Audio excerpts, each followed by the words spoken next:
암에 대한 뭔가 쟁점을 가지고 늘 선봉에 서시던 분이 계시잖아요. 오늘 보니까 그분이 안 계십니다. 만만치 않으실 거예요. 운동 열심히 하라고 캠페인 해야 되고 운동요법 세르벤하고 발전을 오셨습니다. 하지만 그걸 돈을 받고 하는 게 문제인 거죠. 마지막으로 이제 알아본 대체법이 이 기공수련이었어요. 3개월 뒤에 CT를 찍었는데 사이즈가 줄은 거예요. 부항대체약은 검증될 수 없거나 검증되기를 거부하거나 계속 검증을 통과하지 못하는 희귀집합이다. 표준 치료만으로는 암 정복이 안 되기 때문에 그런 겁니다. 매년 암 사망률이 떨어진 예가 없어요. 몇 가지 암 빼놓고는 모든 암의 생존율은 지금 좋아지고 있습니다. 데이터에서 확률적으로 몇 %를 더 사는 게 중요한 게 아니라 사내들을 생각하면서 치료가 되거든요. 우리나라가 안 되는 이유는 가장 크게 그거예요. 이 시장 규모가 우리나라만 1조 원이 넘습니다. 이거를 이용해서 돈벌이를 하는 사람이 너무 많아요.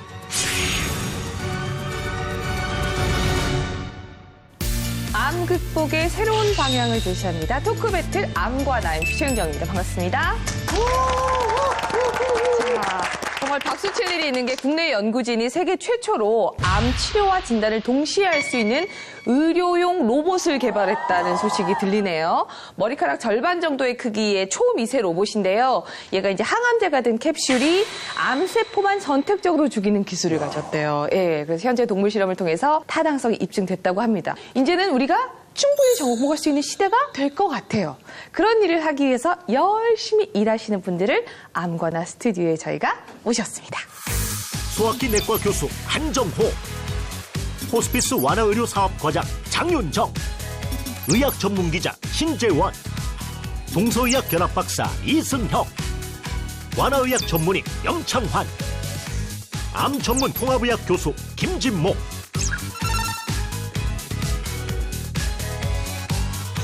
토론의 긴장감을 더하는 오영실, 토크 배틀의 활력소 최홍님. 자, 토크 배틀 암과 나에서는 매주 암에 대한 뭔가 쟁점을 가지고 진짜 치열하게 싸우는데요. 늘 선봉에 서시던 분이 계시잖아요. 오늘 보니까 그분이 안 계십니다, 오영실 씨. 네, 의료계의 쌈딱 명승권 박사님. 의료계의 쌈딱 명승권 박사님이 오늘 안 계시고요. 어디 싸우러 가셨대요? 아, 그러게요. 예. 그래서 새로운 멤버가 들어오셨는데 네. 외유 내강입니다. 굉장히 부드럽게 보이셔도 나름대로 본인들의 그 철학과 또 의학 지식으로 만만치 않으실 거예요. 명 박사님이 그 자리에서 열심히 싸우는 모습을 보긴 하셨나요? 예, 소문으로만. 인터넷으로 봤습니다. 아, 그렇군요. 연 박사님이 스트레스 받아가지고 나가셨거든요. 긴장하셔야겠네요. 예, 그러니까요. 이승현 선생님은 늘 두 분이서 핑퐁 했었는데. 뭐 분위기 반전돼 좋을 것 같고요. 예. 뭐 시원섭섭한 면도 있고. 아, 오늘로 저희 이제 암과 나가 5번째 시간입니다. 매주 암 정복을 위해서 뭐 여러 갈래의 길들을 모색해보고 있긴 한데, 자, 미래암 치료. 약 하나 먹고 나왔으면 좋겠다, 그쵸? 뭐 이제는 뭐 굳이 수술 안 해도 원격 제어 시스템으로 바깥에서 조정하면 될 것 같고 내 몸이 다 내 마음대로 좀 조절이 될 수 있는 그래서 좀 부족한 거 있으면 줄기세포로 간단하게 좀 메꿀 수 있는 그런 시대가 오지 않을까요? 생로 불사의 경지에. 근데 가능하다는 게 뭐냐면 우리가 SF 영화를 보면 우리가 그 당시 볼 때는 저게 가능할까? 근데 이게 맞아요. 10년, 20년 지나면 진짜 영화가 현실화되는 게 정말 많잖아요. 그래, 옛날 영화 2013년에 우리 뭐 자동차 날아다니는 거. 2013년도에 맥 데이먼이 나왔던 엘리시온이라는 영화가 있는데 그 우주 공간에서 사는 데인데 몇 천 년 몇 년을 사는 거예요. 그러니까 만약에 내가 암이 걸렸다. 그러면 그 캡슐에 들어가가지고 그 캡슐에 한번 스캐너를 싹 하면 그 병이 싹 없어지는 거예요. 그러니까 거기는 아무도 들어갈 수가 없어. 정말 상위 지금 몇 프로 말씀하신 뭐 영화에 나오는 그런 기구는 정말 누구나 있었으면 좋겠죠. 네, 애석한 것은 영화에 나오는 그 초현실이나 미래 영화는 대부분 20, 30년 전에 불가능하다고 생각했던 되는 것은 기계 기술이죠. 생물학적 기술은 50년 전에 예측했던, 5년 전에 예측했던 앞으로도 사실 20, 30년 내로 될 가능성이 있는 것이 별로 없습니다. 찬물을 확 좀 심하신데요. 우리 박사님. 농담을 모르시는 분입니다. 여기서 소맥이 죄송합니다. 하면 안 되는. 그러니까. 장윤정 선생님은 생각해보시기에. 사실 이제 외부 세균에 의해서 일어나는 그런 병들은 항생제라든가 이런 걸로 치료가 가능하지만 고혈압이나 당뇨나 우리 몸의 변화, 이제는 관리의 대상이지 정복의 대상이라고 생각을 안 합니다. 암도 어느 순간에는 그런 관리의 대상으로 있지만 좀 귀찮은 존재 정도로 관리가 되지 않을까. 그런 뜻에서 어머나 노래 한 곡 부르세요. 의료계의 장윤정 씨. 무슨 얘기? 정말 어머나. 다 반응하지 마세요. 안 하셔도 됩니다. 이승엽 선생님. 현실 좀 가능한 이제 꿈에 매일 하나씩 약을 먹어요. 그럼 걔가 면역을 높여줘서 암을 때려요. 그리고 또 매일 하나씩 먹어서 계속 때려요. 이러면 이제 당뇨처럼 될 수 있다는 거죠, 관리가. 근데 그게 이제 실현 가능하지만 아직은 안 나온 현실 가능하다고 이제 희망을 얘기를 하셨군요. 예. 신정. 요즘 그 유전자 기술을 많이 이야기합니다. 그 인간 그 유전체가 다 해독이 됐잖아요. 이 암이라는 게 결국 이제 유전자가 손상이 돼서 거기서 이제 변이가 생겨서 나는 거기 때문에 우리가 이 유전자의 어떤 그 변이나 변화를 미리 좀 빨리 캐치하고 거기서 그리고 손상된 유전자를 다시 복구해 준다는. 정말 생기려고 하면 바꾸고 생기려고 하면 바꾸고. 약간 이게 좀 무서운 얘기일 수도 있는데. 근데 그런 것도 언젠간 한번 가능하지 않게끔 꿈을 꿔봅니다. 진짜 영화 같다. 그 장면을 상상을 해보면. 암과 나 본격적인 주제를 한번 공개해 보도록 하겠습니다. 현대의학 암 치료의 부작용과 한계를 보완하는 다양한 요법들. 과연 효과가 있는지 파헤쳐본다. 오늘의 주제, 보완요법 제4의 암치료인가? 제4의 암치료는 이게 뭐 1, 2, 3은 뭐죠? 수술, 항암, 방사선을 1, 2, 3이라고 그 다음 치료를 이제 4치료라고 얘기하죠. 지금 여기서 말하는 보완요법이라고 하는 거는 어떤 걸 말하는 거죠? 보완요법은 이제 선생님이신데. 세 가지 표준요법을 제외하고 사실 이제 전 세계적으로는 나머지를 다 보완요법에 다 들어갑니다. 운동, 기공, 미술치료, 음악치료, 전인치료적인 방법에서 병원치료, 표준치료 말고를 다 보완으로 외국에서는 보는 거죠. 의은실 씨는 주변에 들어본 보완요법들? 저는 심신요법이라고 그래가지고. 네.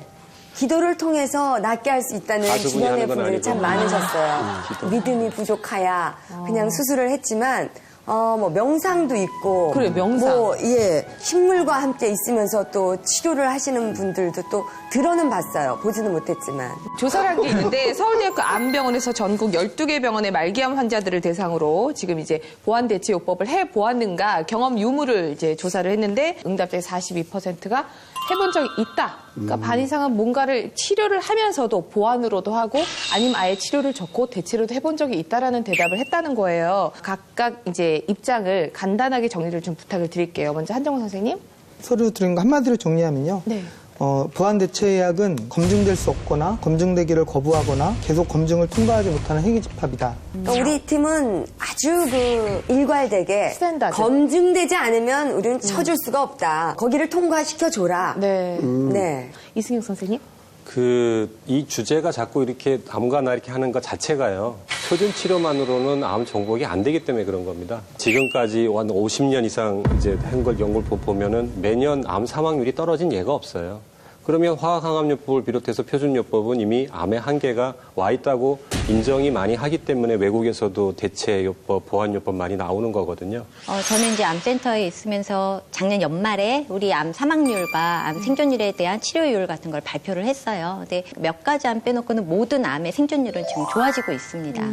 특히 갑상선암 같은 경우에 99.8%의 생존율을 보이고 있는 부분도 물론 기본적인 그 치료의 발전이 같이 있기 때문이고요. 데이터에서 확률적으로 몇 퍼센트를 더 사는 게 중요한 게 아니라 환자가 치료받는 고통 동안 결국은 삶의 질을 생각하면서 치료가 되거든요. 우리나라가 안 되는 이유는 가장 크게 그거예요. 암만 과학적인 데이터가 이렇다 하더라도 환자 1대1로 봤을 때는 이 사람보다는 이게 더 좋기 때문에 그거를 선택하고 보완이 될 수 있는 같이 끌고 가줘야 된다는 게 보완대책의 기본 의학입니다. 이거를 이용해서 돈벌이를 하는 사람이 너무 많아요, 우리나라에. 이 시장 규모가 우리나라만 따져도 거의 한 1조 원이 넘습니다, 이 시장이. 무작정 믿고 네. 누군가 좋다더라만 믿고 할 것은 아니다. 김진목 선생님. 누님 관심을 가지게 된 계기가 있으세요, 선생님은? 저는 이제 저 자신이 만성병 환자였거든요. 아토피도 있고 근선도 있고 저는 이제 니시약을 통해서 제가 현대약으로도 낫지 않던 그런 고질병들이 다 나았기 때문에 자연의학에 대해서 굉장히 심취하게 되었고 또 이제 자연의학을 계속 임상에서 적용하다 보니까 여러 환자들이 오시는데 특히 이제 암 환자들이 많이 오시니까 현대의학을 반드시 기본으로 하고 자연의학이나 신신의학이나 여러 가지 요법을 접목하는 통합의학적인 치료가 필요하다. 그래서 지금 통합의학으로 진료를 하고 있습니다.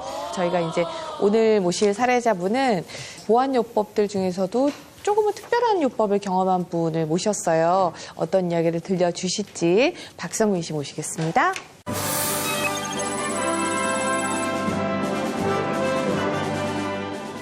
자, 보안요법을 통해서 암을 이겨냈다고 예. 좀 많이 굳은 믿음을 갖고 계신다고요. 반갑습니다. 예, 반갑습니다.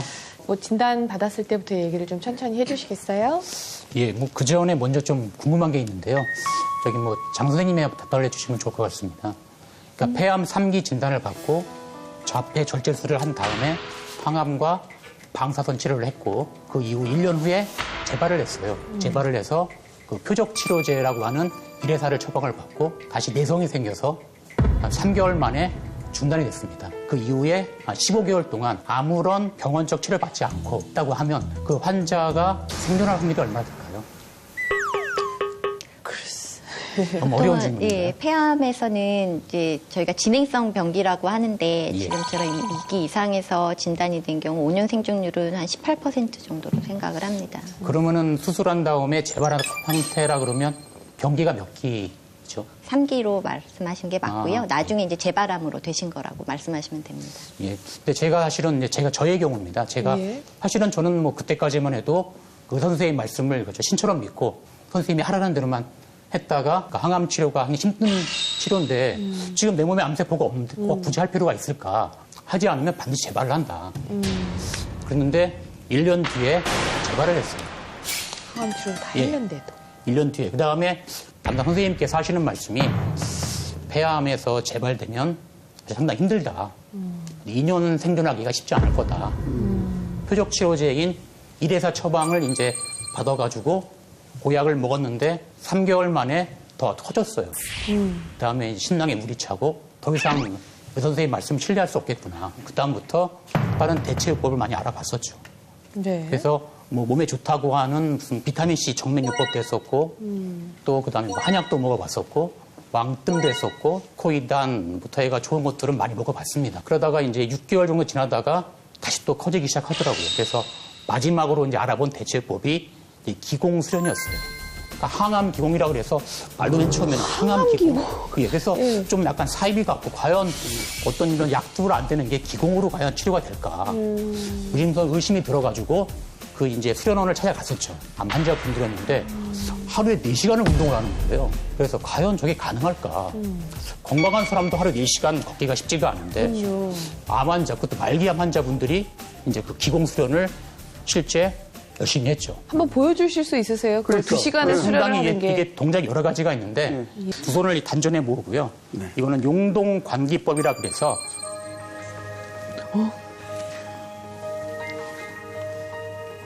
스파이더맨인데? 이거 말을 하시면 안 되는 건가? 이게 원래 호흡하고 그 같이 호흡을 하시니까 호흡하고 같이 하시는 게 기본이거든요. 최대한 숨을 많이 들여 마시는 거 아닌가요? 예. 그냥 우리 운동할 때도 늘 이렇게 하는 게 있는데 저것도 틀리구나. 호흡이 중요합니다. 맞아, 예. 호흡법, 그러니까 호흡법. 이 발하고 이제 걸을 때 발을 뒤꿈치 먼저. 이런 식으로 이런 식으로. 아, 손도 그렇게 해야 됩니까? 이게 무슨 홍석천도 아니고.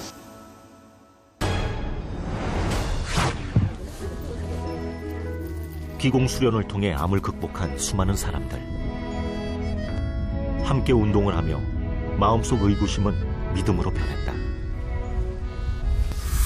3단계가 있습니다. 처음에는 예비공이라 그래가지고 일종의 이제 체조같이 전신에 이제 근육을 다 풀어주고 이제 혈이 잘 돌 수 있도록 하는 그런 예비 동작을 했고요.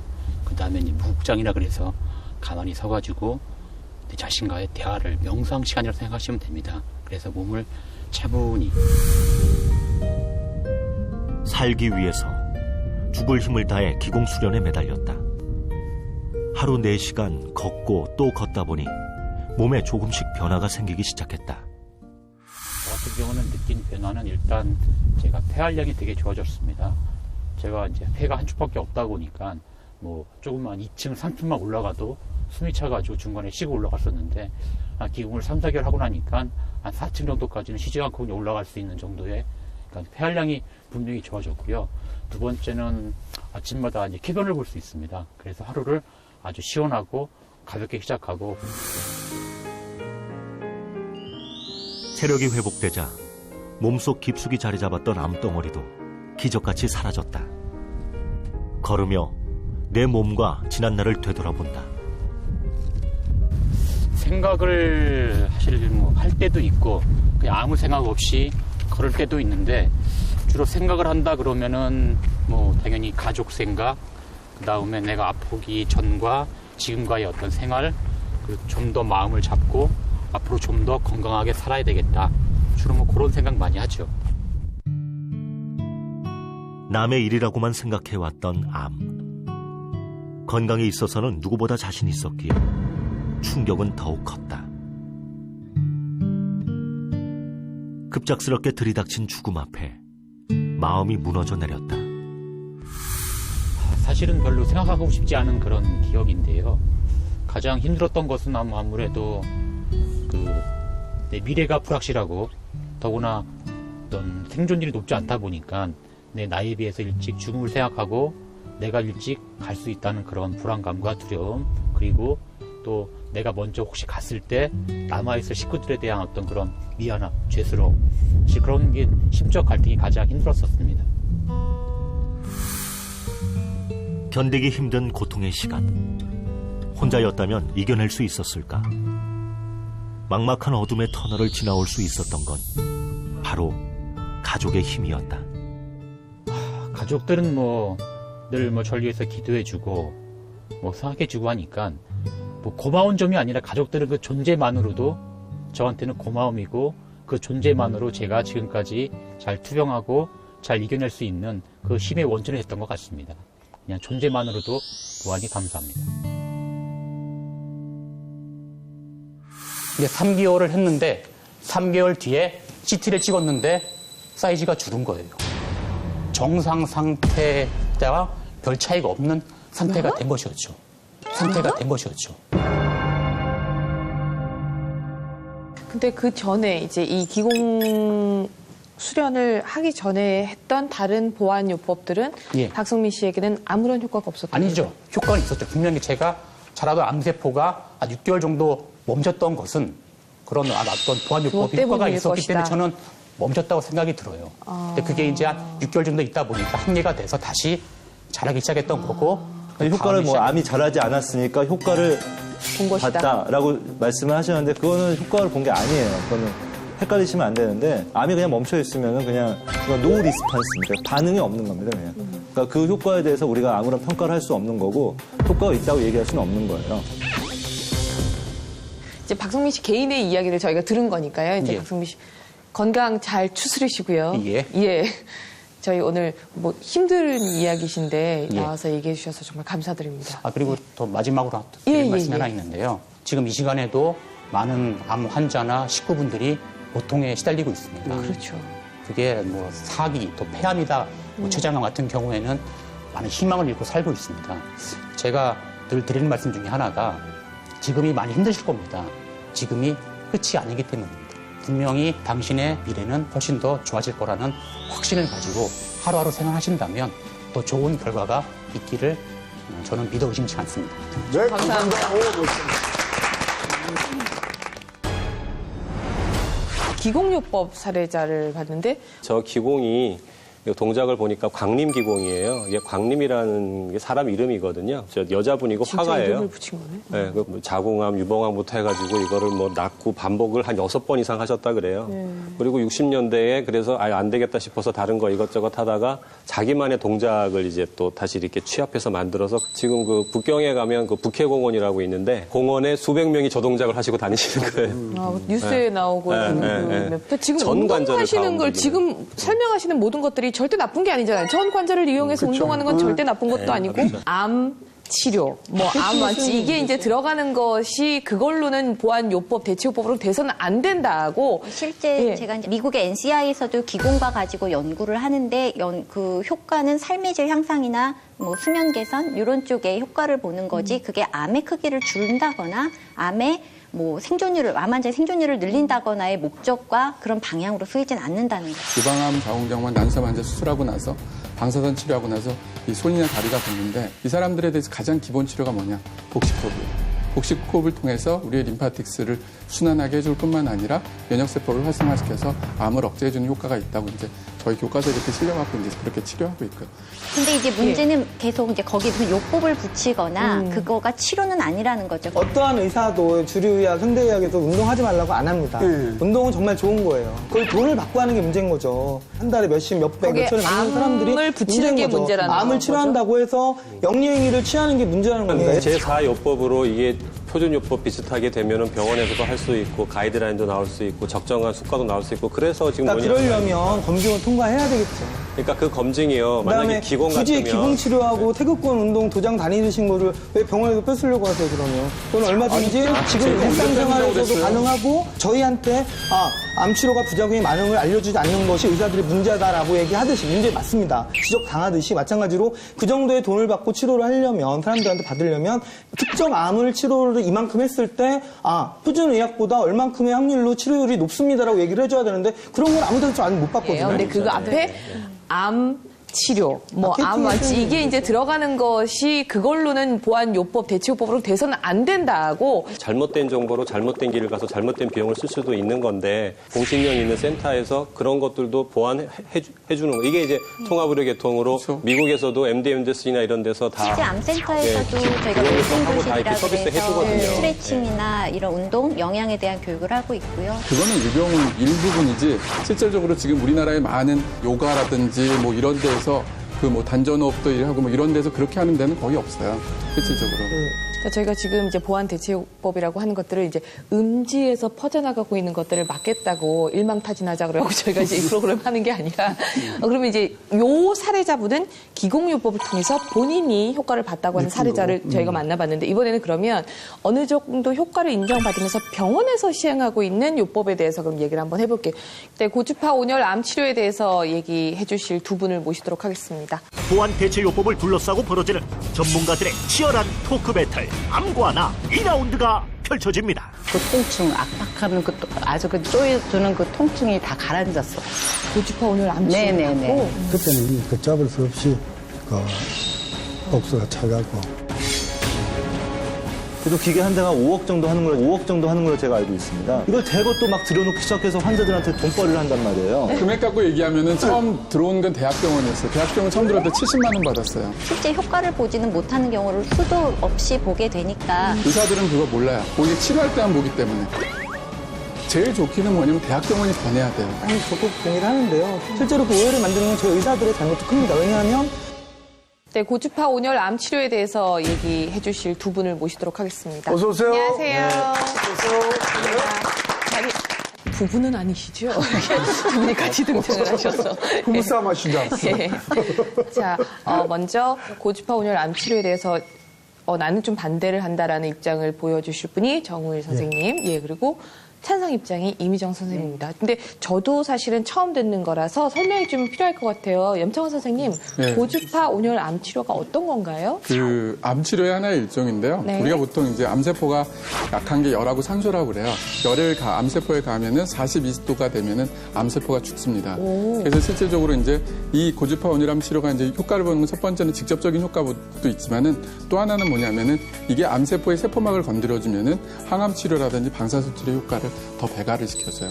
이게 실질적으로 보조 치료로서 많이 하고 있는 치료법 중에 하나입니다. 예.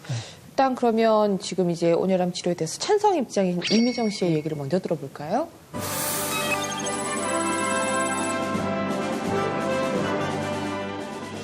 어떤 암 진단을 받으셔서 치료를 시작하셨나요? 저는 유방암을 2010년 6월 25일 날 이제 수술을 했어요. 예. 그리고 이제 6개월 있다가 대장에서도 암세포가 보였었어요.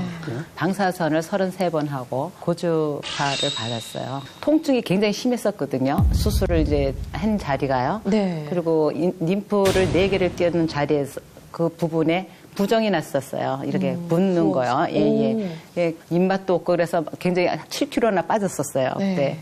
그래서 그 치료를 받고 나서 원상으로 이제 돌아왔고 그 통증, 압박하는 그 아주 그 쪼여주는 그 통증이 다 가라앉았어요.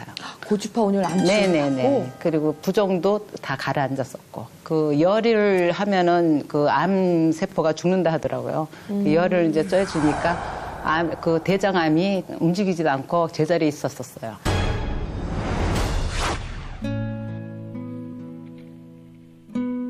유방암 수술 후 찾아온 후유증. 견딜 수 없는 통증과 림프 부종은 암 그 이상의 고통이었다. 고주파 온열 암 치료를 통해 그녀는 통증에서 자유로워질 수 있었다. 너무 좋아요. 따뜻한 감이 몸속으로 들어오고요. 그리고 하고 나면 개운해요. 통증감이 다 없어졌어요. 온열 암 치료를 한 지 한 달. 병원 치료로도 나아지지 않던 통증과 부종에 차도가 생기기 시작했다. 일주일에 2번 받았죠. 그리고 이제 그 한 사이클을 받고 쉬었어요. 쉬고 또 다시 받고. 그러니까 이제 5개월 정도 돼요. 계속 연속으로 받은 게 아니에요. 갑작스럽게 찾아온 유방암. 누구보다 열심히 살아왔던 그녀였기에 믿기지 않는 현실이 억울하기만 했다. 이건 꿈 같고 나한테도 이런 병이 오는가. 너무 열심히 사는 사람인데 별 생각이 다 들죠. 뭐 눈물로 아주 좀 한 일주일을 울면서 살았죠. 또 가슴이 쪼여서 막 자다가도 여기에 쪼이니까 막 숨을 막 못 쉬고 막 굉장히 걱정이 되더라고요. 너무 아파가지고. 여기서 이제 고주파가 여기 들어온 지가 얼마 안 돼가지고 고주파 이제 받으면서 그 압박 감기도 없어졌고. 통증이 사라지면서 운동도 시작하게 되었고 지금은 누구보다 건강하다. 새 삶을 얻은 것만 같다는 그녀. 몸과 마음을 병들게 했던 암의 어두운 그림자는 사라졌다. 우리 암 환자들은 긍정적으로 바보같이 살면은요, 암이 싹 달아납니다. 희망을 잊지 마세요. 지금 이미정 씨 사례에 대해서 궁금하신 점이 있으시면 질문을 좀 해주세요. 그런 거는 몇 번을 받는 건가요? 한 번 받을 때는 시간은 얼마나 걸릴까요? 시간은 한 40분 정도요. 그러면 처음 받을 때 느낌이 확 달라져요? 열이 이제 쬐주는 게 온몸에 열이 확 들어와요. 네, 뜨거운 열이요. 그 수술 이런 것도 수술하고 시술을 했어요. 퍼지지 않아가지고. 네네. 내시경 결제하셨던 말씀인가요? 네, 내시경으로요. 그러면 워낙에 항암 치료가 필요 없는 거잖아요. 네, 방사선 항암은 치료도 안 필요 했어요. 없고. 유방암에 이제 방사선만 33번 그럼 지금 했어요. 말씀하신 온열 치료 효과를 봤다는 건 암의 효과를 봤다는 게 아니라 수술 통증. 후에 생긴 림프절 부종이랑 통증에 도움이 네네. 됐다는 말씀을 네, 하시는 근데 거죠? 어느 정도 통증이었나요? 통증이 숨을 못 쉴 정도로요. 이 압박이 오더라고요. 막 쪼이는 거 있죠. 막 쪼이는 거. 그럼 보통 이런 증상이 있으면 병원에서는 어떻게 해주세요? 고주파 온열 암 치료를 처방을 내리지 않으면 그냥 환자가 참는 건가요? 진통제? 진통제? 일단은 통증의 종류와 원인 그리고 위치를 따라서 좀 처방이 다양하게 갈 수가 있을 것 같습니다. 지금 이제 통증이 있으신 부위는 수술 부위 통증이시고 또 그 림프 부종이 같이 있는 거기 때문에 그걸 림프 부종 치료를 같이 하면서 수술 부위에 이제 물리 치료를 같이 병행을 하시게 되고고요. 그 진통제를 같이 처방을 하면서 통증의 변화를 보고 용량을 조절하게 됩니다. 한 번 받으실 때 비용이 어느 정도죠? 25만 원. 그럼 몇 번을 하셨어요? 그걸 이제 26번. 그럼 대략 한 7, 800만 원 이상의 비용을 쓰신 거네요. 통증 관리에 위해서. 진통제나 다른 약을 먹을 수도 있거든요. 네, 진통제. 그런데도 그 돈을 내고 나도 후회스럽지가 않으시던가요? 네. 그 아픔이 없으니까요. 근데 그 아픔을 사실은 이제 저도 상상만으로니까는 어떻게 뭐 지금 이미정 씨는 확실한 믿음을 가지고 계신 거죠. 커지지 않은 것도 분명히 그 부분에 대해서 도움을 받았다고 생각을 하시는 거죠. 수술을 받은 병원에서 물리치료나 통증에 대한 조절을 받아보셨나요? 아, 받았어요. 병원에서요. 근데 아무런 차도가 없었나요? 네, 차도가 없었어요. 이게 안 올라갔었어요, 이렇게요. 완전히. 거기서 어떤 치료를 받으셨나요? 통증과 관련해서? 그 통증이 뭐 이렇게 돼가지고 열로 해주는 게 있어요. 그러니까 고주파 온열 암 치료를 받기 전에. 네네네. 아, 예. 네, 고주파는 안 그리고 했고요. 예, 물리치료나 림프 부종에 대한 마사지나 이런 거 네, 마사지도 해주고요. 예, 근데 효과가 없었다는 거죠? 좋아지려면 시간이 걸리지 않을까요? 병원에서 이런 마사지나 물리치료는 얼마 시간 동안 해보셨어요? 6개월 했었어요. 6개월이나? 네. 아, 6개월인데 전혀 차도가 없었어요. 네. 6개월간 뭐 병원 치료가 소용없던 게 한 달 만에 네, 좀 네, 잡히셨다 그 주장이시죠? 네. 고주파 온열 암 치료를 통해 다시 찾게 된 새로운 삶. 누구보다 소중히 살아갈 것이다.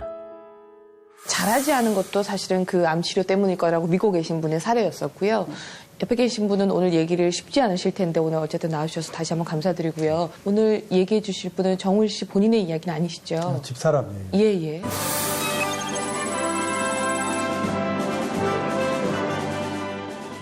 어떤 진단을 받고? 저희 영우는 그 전부터 소화는 좀 안 됐는데 네. 그냥 지내다가 병원에 갔더니만 담낭암을 진단받았어요. 수술할 때 벌써 간도 많이 절제해 림파절도 몇 개 전이가 돼갖고 수술을 했는데 그 췌장 밑에 있는 건 손도 못 대고 나왔어요. 하여튼 수술 받고 난 뒤부터 그냥 내리막길로 갔어요. 퇴원 이후 하루가 다르게 상태가 악화되어가는 아내를 지켜보고 있을 수만은 없었다. 그저 아내를 살리겠다는 간절한 마음을 붙들고 좋다는 것을 찾아 헤매고 또 헤맸다.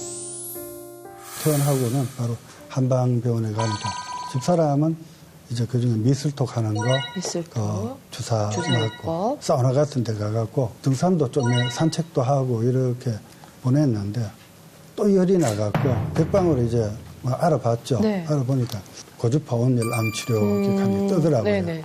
예. 그래서 어떻게 시술을 하셨어요? 18회 정도 했습니다. 그러면 한 사이클이라고 한 하는 거를? 사이클이 12번이거든요. 예. 7, 8회 정도 갔을 때 복수가 좀 차기 시작하더라고요. 다른 방법이 없고 그게 살 길이라 이래 싶어 했는데 12회를 마쳤는데 그때는 이미 걷잡을 수 없이 복수가 차갖고 더 이상 시술도 못하고 그래가 이제 가버렸습니다.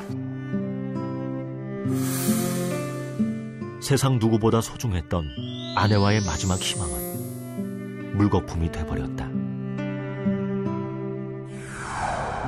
지켜주지 못한 죄책감으로 내 가슴은 멍들고 말았다. 그러면 어쨌든 믿고 하셨는데 아내분이 떠나시고 난 다음에 이거는 아니다. 이걸로 인해서 매달릴 것은 아니다라고 생각을 하신 거군요. 간암이든지 담낭암, 담도암 수술하고 나면 여기 안에 지혈을 목적으로 그러는지 금속 클립을 많이 찍어놨는 게 보입니다. 네. 고주파가 금속 클립을 너무 열을 갖다 발생시켜갖고 변형을 가지 않았느냐 그런 의심이 지금 강하게 듭니다.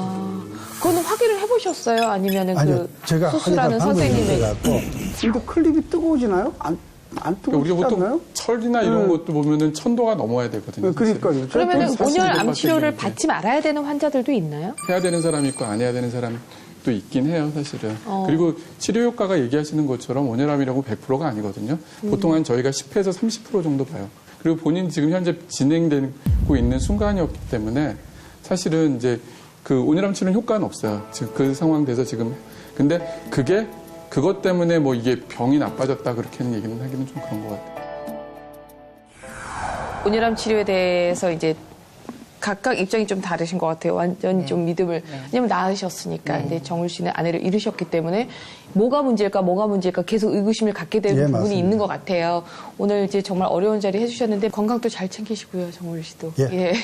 미정 씨도 건강 잘 챙기시고 오늘 나오셔서 감사합니다. 네, 고맙습니다. 고맙습니다. 네.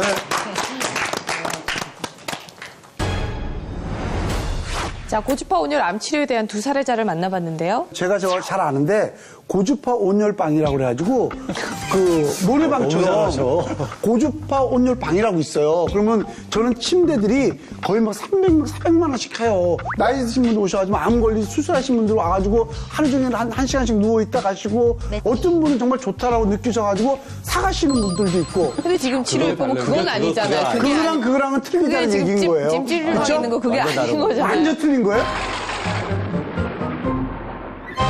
치료요법으로 인정을 해도 되는 거네요. 대학병원에서도 다 하고 있고. 지금 이거를 법률상으로는 보완대치요법은 아닙니다. 치료법인가요? 그러니까 신치료에 해당한다고 보시면 되겠고요. 이거는 뭐 임상적 효과라기보다는 안정성에 대해서 이제 사용할 수 있다라는 허가가 나온 거고 효과가 입증은 되지 않았기 때문에 보험 급여로는 인정이 안 되는 상황인 거죠. 효과가 입증이 안 됐다면 지금 이제 수술, 항암, 또 뭐 있었죠? 방사선. 그 세 개를 하고 난 다음에 네 번째로 이거를 처방을 하는 데가 있고 안 하는 데가 있고 선생님마다 다르다는 얘기죠. 그러니까 지금 근데 문제는 뭐냐면 이제 고주파 치료가 이제 암에 대해서 어느 정도 효과가 조금 있다고 이제 알려지게 되면서 이게 막 갑자기 막 선풍적으로 막 이렇게 확 한 2, 3년 사이에 지금 보통 기계 한 대가 5억 정도 하는 걸로 제가 알고 있습니다.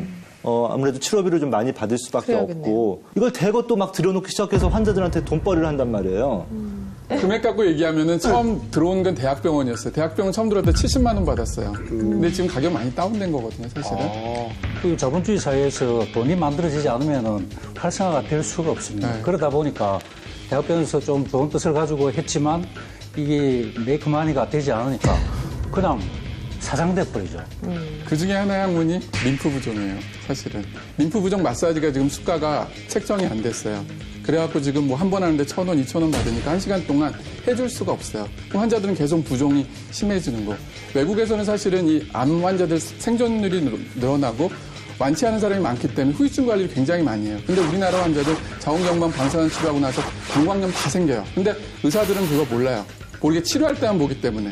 관리하는 의사들은 그걸 매일 봐요, 사실은. 아까 선생님도 그 치료율이라고 해야 되나요? 그게 5%에서 10%에서 30%에서 네, 50%. 그러니까 그 10% 30%라는 것도 명확하게 대상 환자를 정확하게 잡았을 때 얘기해요. 마구잡이로 모든 암 환자를 대해서 그랬을 때 10% 30%가 아니라 우리가 요거는 정말 그 고주파 온열 암 치료를 해서 효과가 있겠다라고 생각한 사람들을 적절하게 잘 선택을 했을 때 10% 30% 효과가 나오는 것이지 전체 암 환자가 더 10% 30%가 나오는 게 아닙니다. 네, 항암 치료하고 방사선 치료 효능 효과를 올려서 그게 기본이고요. 그렇죠. 사실은 예, 두 번째는 결국은 아니에요. 국소적으로 어떤 부위가 이제 항암을 했는데 계속 커지니까 실질적으로 그런 것 때문에 계속 온열을 째서 그게 진행대를 막아주는 목적으로 이제 하고 있습니다. 그리고 말 그대로 얘기하시는 것처럼 국소 효과를 보는 거지 전신 효과를 보는 건 아니에요, 사실은. 네. 전신 효과를 보는 건 전신 온열 치료기라고 아직 국내에 안 들어왔지만 그런 거지 지금 효과 자체는 국소 어느 타겟을 딱 정해놓고 그 반경 내에서 이제 쏘는 거기 때문에. 그러니까 이제 쏘아서 뭐 암의 재발을 막는다든지 뭐 이런 효과를 기대하는 것인데 가시는 분들은 대개 이런 국소적인 치료를 필요로 하는 분들이 아니고 전신적인 치료를 필요하시는 분들이 많이 가신단 말이에요. 그러니까 이게 효과가 떨어질 수밖에 없는 거죠. 그럼에도 불구하고 이렇게 횡행하게 많이 쓰이고 이렇게 알려지고 있다는 것 자체에 대해서 국내 입증을 만들어야 된다라는 책임감을 많이 느끼시더라고요. 표준 치료가 잘 되는 분들이 헤매는 분들이 없어요. 환자분들은 대개 표준 치료가 효과가 없는 분들이 이제 좀 길을 헤매시는 거니까 그래서 이제 제사의 의학이 통합적으로 필요하냐 안 필요하냐 이렇게 좀 토의가 일어나는 거 아닙니까? 가신 요 두 분은 거의 다 요 표준 치료를 끝내고 난 다음에 헤매고 통증으로 하다가 찾아가시는 게 바로 요거네요. 요양병원에 가서 예. 하셨다. 보완 대체는요, 기존 치료하면서 효과를 더 높여서 그분의 삶의 질이나 생존율이나 이거 높여보자는 거지. 병원에서 손 놓은 분들이 보완 대체 이렇게 오세요. 그럼 보완 대체만으로 사기 말기 환자분들을 많이 효과내는 경우가 그렇게 쉽지가 않아요.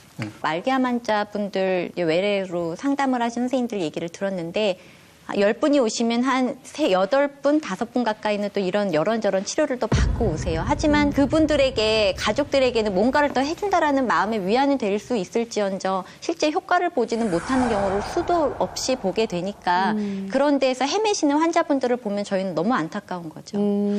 대학병원에서 사실은 그 환자를 컨트롤을 해줘야 돼요. 사실은. 그거를 지금 안 해주니까 문제예요. 장윤정 선생님이 지금 현재 거기서 암센터에서 호스피스 환자를 보고 있다고 하는데 실제로 보고 있는 건 아니잖아요, 진짜. 그 환자들이 병원에 오면 응급실에 오면 응급실에서 입원을 안 시켜줘요, 병원에서. 사실은. 그건 다 아시잖아요. 입원시키더라도 1-2주만 시키고. 의료기관 이용 실태의 문제잖아요. 제일 좋기는 뭐냐면 대학병원이 변해야 돼요. 진료 시간을 최소한 예약을 뭐 50명, 100명을 잡는 게 아니라 한 타임에 한 30명 이하로 줄여야 돼요. 그리고 그 사람들한테 충분하게 얘기를 해주고 거기가 이제 센터가 돼서 로컬 병원들한테 이 환자들을 이렇게 관리할 수 있는 시스템. 안 됐을 때 응급실로 왔을 때 바로바로 조치할 수 있게 이런 전화 이런 시스템으로 해서 관리를 해줘야 하는데 이게 안 되기 때문에 환자들하고 결국 환자들이 뭐 하고 싶을 때 물어보고 싶을 때 병원에 가서 의사 선생님한테 화를 내니까 한마디도 못하고 와서 우리한테 물어보고 그런 게 문제가 된 거잖아요. 네. 선생님 말씀에 참 적극 동의를 하는데요. 제가 주류현대 의학, 검증된 의학이 아닌 것을 돈을 받거나 분명히 명백하게 반대를 합니다. 실제로 그 오해를 만드는 건 저희 의사들의 잘못도 큽니다. 왜냐하면 이 암의 당신의 경우에는 치료 반응률이 5% 미만이고 항암 치료를 6개월 동안 고생스럽게 했을 때 그래서 정말 운이 좋아야 1년 살 것이 일주일의 생존 기간을 더 늘린다는 근거가 있습니다. 그런데 이 항암 치료 하시겠습니까? 라고 물어봐야 되는데 사실 대부분의 의사들이 이런 정보를 주지 않고 항암 치료를 하다 보니까 아주 좋은 치료 효과의 항암 치료까지도 덩달아 욕을 먹게 되는 상황이 우리나라가 생긴 거죠. 우리나라만 아니라 전 세계적일 것 같아요. 많은 의사들이 암을 보는 의사들부터 좀 진짜 이것이 얼마만큼의 치료 효과가 있는지 그다음에 치료 연장 효과가 있는지 근거를 환자들한테 좀 알리고 하는 노력이 좀 필요할 것 같습니다. 이렇게 해서 서로 협진해가지고 우리한테 좋은 일이 생기면 얼마나 좋겠어요. 저희가 이제 오늘 보안대체요법 제4의 암치료가 될 것인가에 대한 얘기를 했습니다. 부딪히는 부분도 있었지만 만나는 부분도 있었어요. 최후 발언을 하실 분들을 지금 의논을 해서 지목을 해주시길 바라겠습니다. 음악 좀 깔아주십시오. 내가 지금? 음악 좀 깔아주십시오.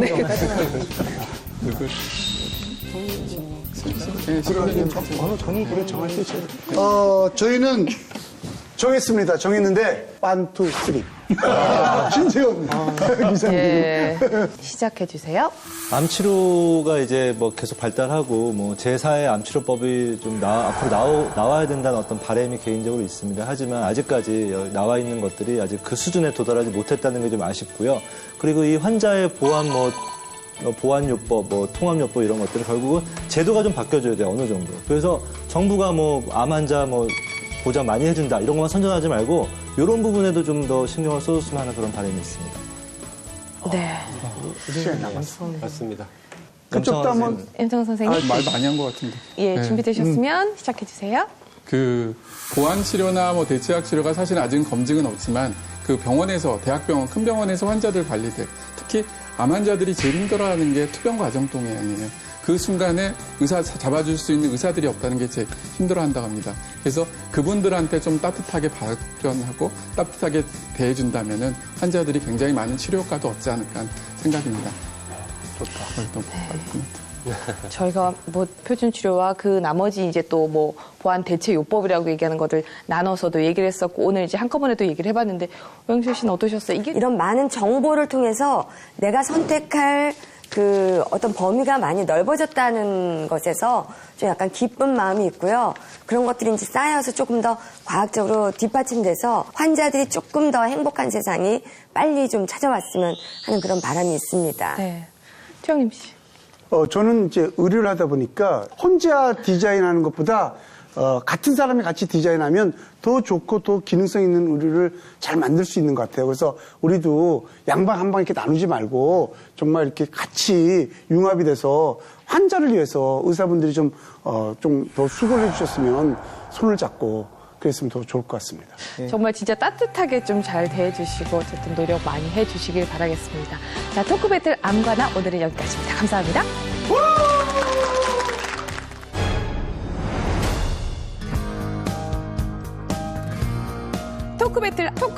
토크 배틀 암과나 MC 최은경입니다. 반갑습니다. 안녕하세요. 근데 매주 암에 대한 뭔가 쟁점을 가지고 진짜 치열하게 싸우는데요. 그게 아니라 전문가들한테 다 거쳐서라는 거잖아요. 하는 거는 통상적인 상황일 때 할 때가 문제인 겁니다. 원장 같은 사람들 때문에 많은 사람들이 혹하는. 저는 과학자의 태도지 의사의 태도가 절대 아닙니다.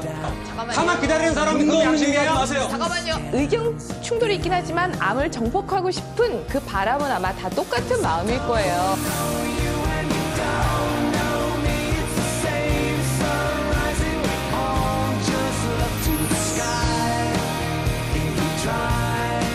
이렇게 해서 서로 협진해가지고 우리한테 좋은 일이 생기면 얼마나 좋겠어요.